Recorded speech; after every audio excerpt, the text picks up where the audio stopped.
Hello. Welcome to another episode of DR Crypto. We're coming at you live from Global Studios here in Las Vegas, Nevada. We're a crypto show that aims to give you information in a really fun and entertaining way. My name is Carl. I'm your producer and one of your co-hosts, and I'm here today with my good friends Robin and David. But before we get started, we have a very big announcement today, and we're really excited to have it, especially on a special day like today, like Thanksgiving. But before we get started, a little disclaimer. We are not financial experts, and anything that we say in this video should not be construed as financial information. So please do your own research before you do your own investing. And with that being said, let's get into meeting our hosts. Robin. Hello. Happy Thanksgiving. So welcome back, everybody. I know we've been dark for a little while. We've been at work here at the studio. We've expanded here, but we've also had a rebranding, so we've changed. So in case you haven't noticed the title on the channel itself, we are now Sin City Crypto. Whoop whoop. So we have it here as part of our decor. Also, you'll notice that we're powered by Global. So this is our partner here. They are helping us reach new viewership to a new platform. So we're excited to reach all different aspects of the World Wide Web, not just YouTube. So if this is your first time checking us out, we are an entertainment-based cryptocurrency informational channel. So Don't do that again. you don't like my channel. That was terrible. So either way, we are trying to package up all of your necessary information in a fun, entertaining way that doesn't bore you to death. Now, what do you got, David? What's up, guys? It's your favorite handsome. co-host, David here. Just kind of reiterate what Robin said. Just, we're a growing channel. We'd love for you guys to grow with us. And the easiest way to do that is to help us out. Subscribe to our channel. Hit the like button if you like our videos. Comment, engage with us.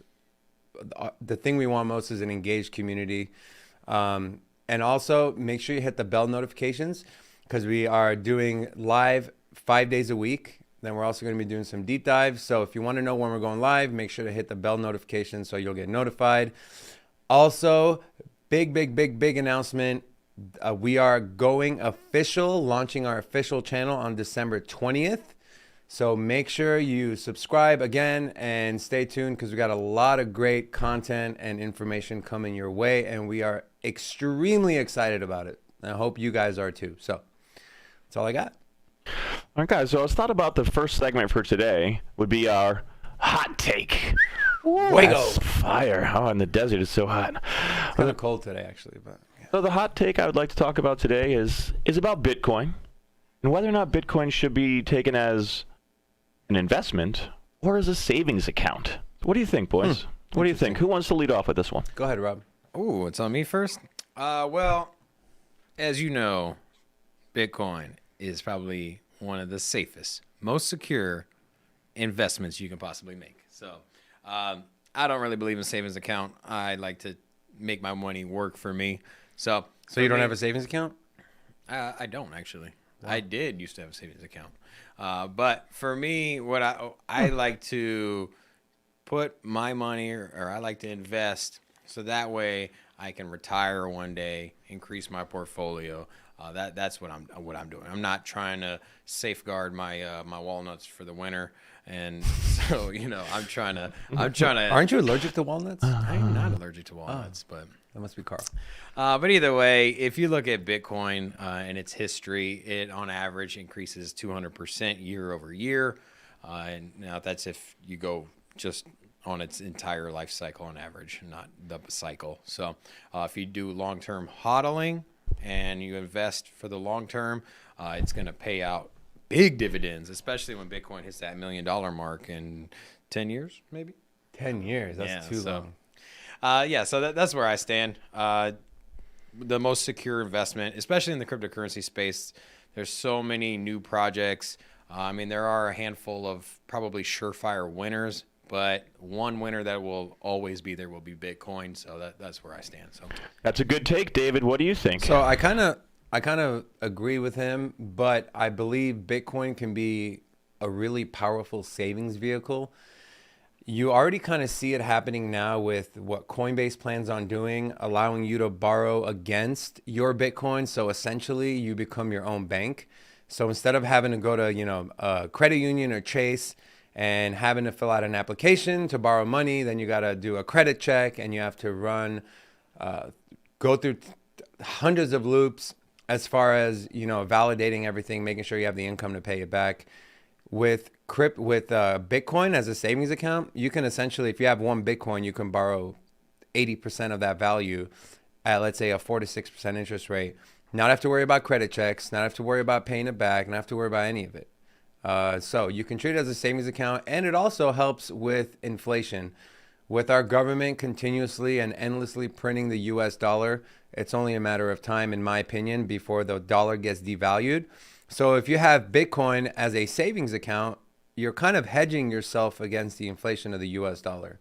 So that's my take on it. But you can't go wrong whether you're using Bitcoin as an investment, long-term, short-term, or whether you're using it as a savings account. I think you should do both. Well, yeah, I do agree. Definitely, there's pros on both sides of that. I'm fully invested in Bitcoin in any asset, in any kind of way. So whether it's savings, but for me, I look at it in the investment avenue. So you made a lot of good points there. I do say that I hate the damn savings account. My wife, man, the traditional savings account. My wife, I convinced her to take all the money out of our savings and put it into cryptocurrency. And so what ended up happening was we get a $15 fee for using a savings account through Bank of America.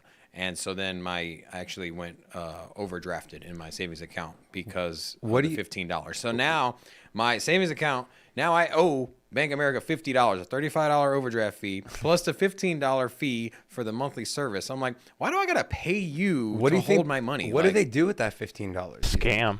Bro, it's like They invest. there's so many platforms that are vying for your business. So they want you to park your assets with them, whether it's money or cryptocurrency, and they're enticing you with certain percentage returns, and yeah, the banks here, they give you 0.01% interest, and then they tax you on it, $15 a month. It's terrible. And then instead of like saying, okay, you don't have the money or closing the account, they start hitting you with penalties and fees. Like, Yeah, let's charge people who don't have enough money in their account to pay the $15 another $35. I have the money, okay? No, I'm just saying. I'm not saying you. I'm just saying in general, people in general. It is kind of sad theft. if you look at a person that is kind of struggling, say for example, and say they are trying to save in the traditional way, and they don't have a lot of money in there. Let's just say you $200 is a lot of money to you, and if that is your savings and that's something you fall back on, I know it sounds like a little bit to us, but that's the real problem that people have. They don't have a lot of savings. So if $200 is your savings account and Bank of America takes $15 from it, that's a lot. That's almost 30%. It's almost 10%. So. Wow, 30% on a monthly fee, and then if you were to extrapolate that by the year, you're basically going to lose your entire savings account if you have $200 in a year. So if I could interject here, not financial advice, but if you're tired of the bank getting money off your money, and maybe you want to take banking into your own hands, maybe you can invest in Bitcoin and start looking into space, and you can finally get those advantages and dividends that the banks receive, but you can receive them instead. So that's one of the biggest things I'm excited about cryptocurrency be for. your own bank. Mm-hmm. Why rely on someone else? So that's a good hot take, guys. I think it's really solid. I want to move into a little market analysis today. So I want to go to David here, and please tell me about what the market's looking like for today. Well, market's looking kind of juicy right now. From yesterday, the market's up just in whole. I think total market cap right now is a little over $2.5 trillion. So obviously, with Bitcoin, it's up 3.6% in the last 24 hours. It's up, just hit 59. So the important thing to remember about Bitcoin is with these options expiring, it can go either way. So when the options, and it's always end of the week options, end of the month options, and end of the quarter options. So Tomorrow, we're looking at the end of the week options expiring. Now, the magic number for Bitcoin is 56,000. If the bears manage to push Bitcoin under 56,000, when the options expire, all the longs are going to get liquidated, which naturally will push the price down. If the bulls can take control, and if they can hold Bitcoin over 56,000, which it looks like we are, then the shorts are going to get liquidated, which will naturally move the price higher. So if things stay the same, or if Bitcoin keeps going up or doesn't drop below 56,000, I can see going into the weekend us getting back to that 62, 63 mark. That's just what I think. Lots of volume on Bitcoin too, 35 billion. ETH finally crossed over 45 again. It's up 7% in the last 24 hours. Cardano. Cardano. Well, it actually bounced back a little bit. Yeah, the whole 3%. Well, Cardano, what was it? 2 days ago, it got delisted from eToro, which who uses eToro anyways, at least for cryptocurrency. So just straight up FUD, honestly. eToro did mention something about regulatory concerns, but I'm pretty sure. What regulatory concerns? Yeah, I don't get it. I don't know, man. You know, they're a very solid project. If you're not familiar with Cardano, they're one of the leaders in the space as far as doing things the right way, as far as scaling and doing research.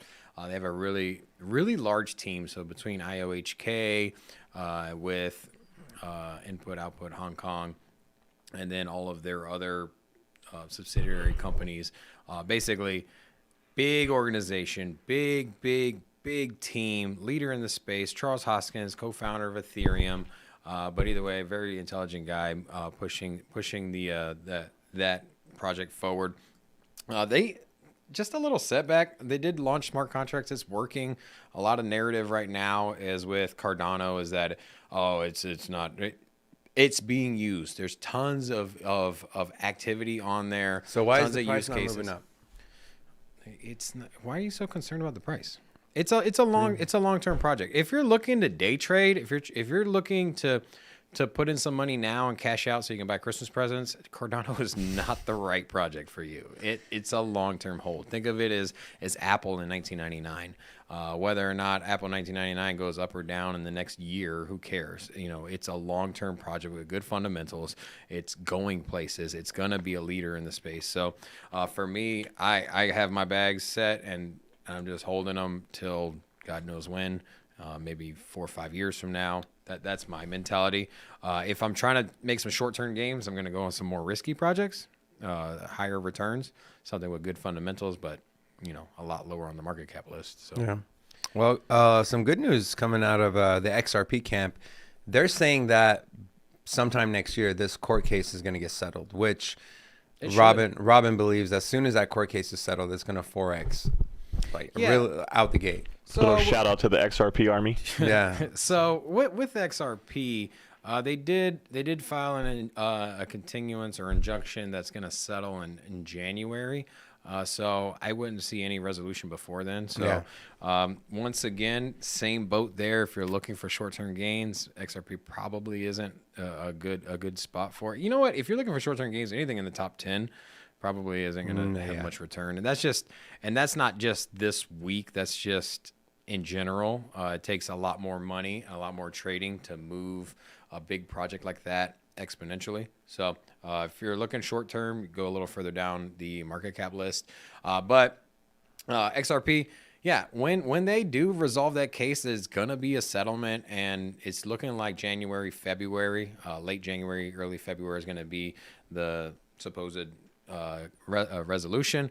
When that happens, Pack your bags ensure liquidity alone from each exchange and all these other market makers having to have on hand XRP, that alone is going to 2 or 3x the project, and not to mention just the straight FOMO. Could you imagine the headlines when XRP settles the case and they like everybody's going to start buying it, and then then each exchange, coin. All of them are just gonna relist everything. So it'll start with the big guys, or start with the little guys, and then the big ones afterwards. And then, as I mentioned, just liquidity alone, I could see $10 XRP as long as there's a stable market. We're not in a bear market. $10 easily. So, Well, looks like Dogecoin is not out of the top 10. You predicted it would be. So what's up with that? I mean, it's on the cusp. What, It's Avalanche- 2.4 billion I away bet from. you. Hear this out. Avalanche takes Dogecoin's spot by next week. Well, I mean, seeing as it's only 2.5 billion away, I mean, that's Yeah. not really. I feel like the Way to steam- go out on a limb, dude. I feel like the steam on the meme projects are running out. I mean, you know- Shiba's down. Well, if pretty you think about Shiba, you significantly. think about Doge. So meme coins, they're all driven by the community. It's almost like a social token in one sort. So they don't have big partnerships. So basically, with these other like main projects, they're making partnerships. They're having big announcements. They're having companies use them as far as like their infrastructure. So it's something that you can get behind. You're like, okay, it's growing. This is another step. This is another step. This is another step.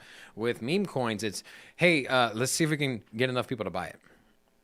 And Some that's meme coins it. have utility though. They integrate utility after the fact. They're created as a joke from the beginning, and then as enough money comes into it, then at some point they're like, okay, well, we got billions of dollars. What can we do to make this more attractive for new investors? So it only okay makes with that. sense that they would create dexes and stuff, but they're not built from the ground up to change infrastructure. You got to remember, why are you in cryptocurrency? Why am I in cryptocurrency? Because the current financial system that's in place right now, the fiat system and the banking transfers and the rail payments through Visa, they're all outdated. They're old. Wire transfers are a fucking nightmare. And with that said, like, it's gonna be replaced, and it's gonna be replaced by projects that are doing it right, that have the infrastructure. And a kitty cat coin is not gonna be the replacement. It's not. Shiba is not gonna replace Visa, but there will be a crypto that will replace Visa. There will be a crypto Why like can't XRP. Shiba? Why can't Shiba replace Visa? They're not designed for that. What if they they're would? designed to do a DEX and to look cute? So cute. And to make people a lot of money. Yeah, so that's my rant on meme coins. But hey, with that said, there is a ton of money to be made there. So if you're looking for short-term gains, you're looking for an entry point and an exit point, and you're not looking long-term because it's not going to change the landscape of the financial structure. Yeah. You know, find something that's hot, and if it looks like it's trending, hey, buy in, but just set an exit point, because you're not going to retire off of meme coin. So, Says who? well, I mean, There's plenty of people that well, I retired mean, if off you make meme enough coins. money in the short term and cash out, you can All retire. right, I want to talk about how much I hate Litecoin. I hate Litecoin. Why? It does nothing. What does Litecoin do Sounds heavy. Well, Litecoin. besides lose value? Litecoin is more based on security, Yes. and also anonymity and things like that. So, it does have some cool ideas. It's just there's a lot more innovative, sexy projects. Yeah, Litecoin's annoying. But you know what? Litecoin ain't going anywhere. You know what's I think not- it's a very safe investment. You know what's not annoying? What's that? Crypto.com coin. So if you missed the big news, Crypto.com purchased the naming rights to the Staples Center, which is one of the most iconic arenas in all of basketball and probably in all of sports. So Los Angeles Lakers play, 17 championships. The Clippers play there. They suck. And then, you got some other, venues like concerts and stuff like that go on there. But they paid a lot of money to have their brand attached to the arena, which was formerly Staples Center. Doesn't go in effect until next year. But as soon as that was announced, their Crow token just absolutely skyrocketed. Crushing it, baby. Crushing. I mean, 7 days. I'm gonna. It's gonna be hard for me to disassociate that arena with Staples. It's gonna I be know, Staples but- Center for a while, which shows only the power of that partnership. Because It's if gonna be you huge. If you completely erase Staples Center from your memory bank, and all of a sudden you can't think of that building as nothing else besides Crypto.com, and Crypto. even when Crypto.com 20 years from now, when they lose the partnership, you're still gonna be like, no, it's still Crypto.com arena. like how powerful is that advertising? It's amazing. Yeah. So let me ask you this question. Yeah, So awesome. a lot of these exchanges launch their own tokens, right? You know, you got Crypto.com token, Voyager token, Binance token. What's the other one? FTX token. So out of FTX token, Crypto.com token, and Voyager token, which one do you see having the most potential in the next 2 to 3 years? I would say FTX. Although the big news with Crypto.com is that Where is they Where is the FTX arena, man. token, by the way? FTX Sitting at token number is 30. booming, man. No, I I think- 7.2 billion. So before the Staples Arena, before the Lakers Arena, before that, I thought Crypto.com was losing a ton of steam. They were falling Not behind anymore. FTX. I mean, FTX has commercials, man, like TV commercials. Okay. And With your boy Tom Crypto.com, Brady, baby. And Crypto.com is all over UFC. yeah, but their advertising is just sponsorship. So they're sponsoring. So just because they don't make commercials, they're not going to be successful? Yeah, but I look at the most successful companies as ones that make commercials: Coca-Cola, Doritos. How many Coca-Cola commercials do you see? There's a lot. Santa trucks are coming. Santa trucks are Speaking coming. of Coca-Cola. Santa trucks are coming. Check out my shirt here. Instead of enjoy Coca-Cola, it's enjoy crypto. And clean up real well with them. I think fresh Crow is gonna take the cake on that one. Yeah, I think. I mean, I could see either or. Definitely Voyager's in the backseat for me. And they're a Canadian company. We love Canadians. Yeah, I mean they're all right. All right. They're cool. Depends on where they're from. If they're from Jean-Claude like, Van Damme- if they're from like Jean-Claude Van Saskatchewan, bad. JCVD is gonna walk in here and roundhouse you right in the face, bro, with that sweet ass jean jacket. JCVD. Did you? Is that like something you like? Is that your No, thing, or is it's- that what they actually if call? you them? are a Jean-Claude Van Damme fan, you know JCVD, bro. Those initials stick with me for Whatever. the rest of the time. So that's pretty much it on market analysis, unless there's something else you wanted to hit on. A lot of these metaverse tokens and coins and projects are absolutely skyrocketing. You know, you got Yeah. Sandbox, Decentraland. The thing is two big the ones. metaverse is going to take a while to take shape and for there to be a clear-cut winner. So right now it's all hype-driven. I could see a pullback in the next month. Yeah, it'll definitely pull back. But yeah, Yeah. that's all I got for market analysis. What Cool. else we got, Carl? Hey, fellas. Well, because today is such a special day, I really just wanted to take a moment to be thankful for all of our viewers, because without them, we couldn't do what we want to do all here in the space. And so I would just like to take, maybe 30 seconds for all of us to give a little heartfelt response to our viewers and everyone that's here along this journey with us. And so I'm just going to start with Robin here, if you want to talk for a couple minutes I about like how I amazing would this like- journey is. So a couple things I'll touch on. I'll touch on the channel first. So this is our first show. 30 seconds, all right? No, I'm taking a minute, 30 seconds. So,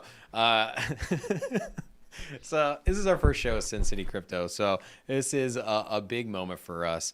We are having the official launch December 20th. We're going to have some interviews coming in. So we have a really cool red couch here. So we're going to bring in some in-person interviews. We're going to try to keep some of the local celebrities, see if we can get some of the local celebrities in here. We're also going to have our traditional Zoom interviews as well. But we're really going to up the bar on the content that we're going to bring you. And we're starting it under our new name, Sin City Crypto. Once again, shout out to Global, our partner here. Jeff and Court, shout out. So they're helping us out a lot. So either way, they're going to bring us to a lot more viewers. Now, with that aside, today is my favorite holiday. Thanksgiving, bro. I mean, what else could you want? It's food, it's family, it's a day off of work. Technically we're working today. No, it's great. And then they got football, the Dallas Cowboys. I don't even like the Cowboys, but you got to sit down with a plate of turkey and watch the Cowboys play. So Thanksgiving's your favorite holiday? It is, man. It is definitely my favorite holiday. And my birthday is always like in the same week, so it's always fun too. Yeah, but no one cares about your birthday. Yeah, but no, it's cool. I love it. Family, and then it's like Christmas, Black Friday. It's just so exciting. I just like to say once again, thank you to all of you. And what you got, David? Lions suck too, by the way. The Lions are terrible. Nah, for me, Thanksgiving, is great. It's not my favorite. My favorite holiday is Christmas. Obviously, you get a lot of presents and stuff. But I'm really thankful for, you know, my family for supporting me in this journey that I've taken. All my friends, people that have, you know, given me personal feedback and kind of supported me in all my endeavors. My wife and kids who are understanding of how much time I'm away from them to, you know, really get this show off the ground. And then obviously to, you know, to Carl and Robin, couldn't have asked for two better guys to do this channel with. So just thankful for everything, thankful for health, and, you know, just, you know, God giving us the ability to do, you know, what we want to do. So that's all I got. Well, on last note, don't forget to subscribe, like the channel, Yes. tell your friends, tell your mama, and Tell your cat, your dog, whoever's got a computer or Yeah. internet access. And we're going to be live streaming Monday through Friday here shortly. So you're going to get tons of us. So either way, come back, check us out. We'll see you tomorrow. See you guys. Appreciate you guys. Thanks so much for tuning in. Peace.